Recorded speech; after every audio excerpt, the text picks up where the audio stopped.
Hi everyone, this is Julie Bean with Beadaholique, and I'm going to teach you how to make a wire loop on top of a side drilled hole bead. It's kind of a mouthful, but I have a little bead right here, or pendant, you could call it whatever you like.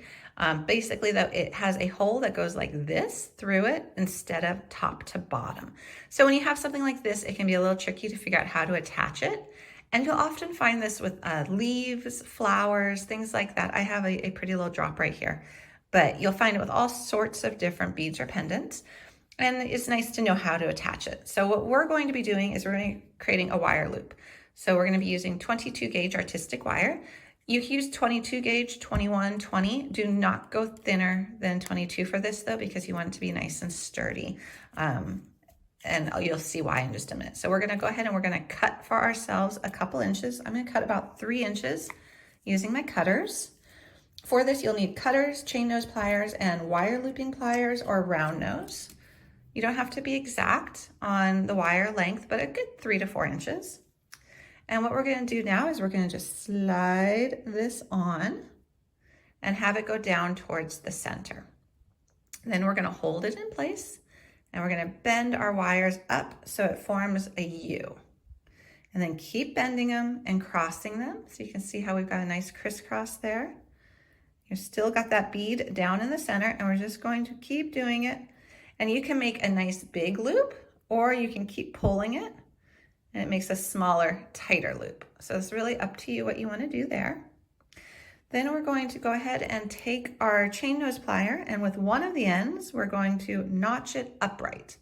So I'm just bending it upright. So it needs to stand basically straight up from the top of the bead.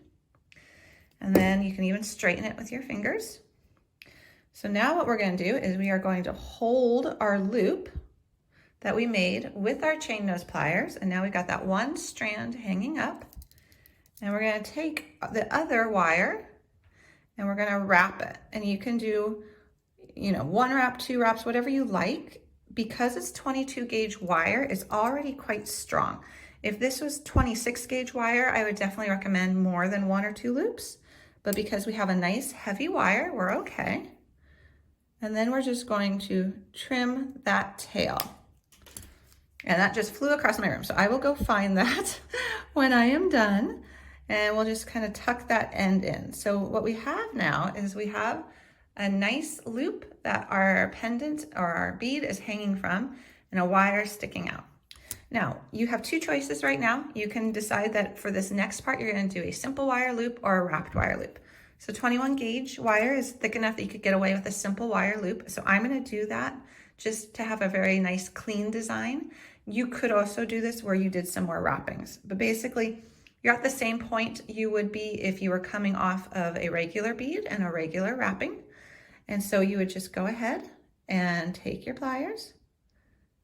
I'm going to create a nice little loop, press it down, crisscross. And like I said, you can right now choose to either wrap this end around some more if you want, or you can trim it. So I'm just going to trim it, because this is just going to be a little dangle at the bottom of an earring is what I'm going to make. So I'm okay just having a simple wire loop right there.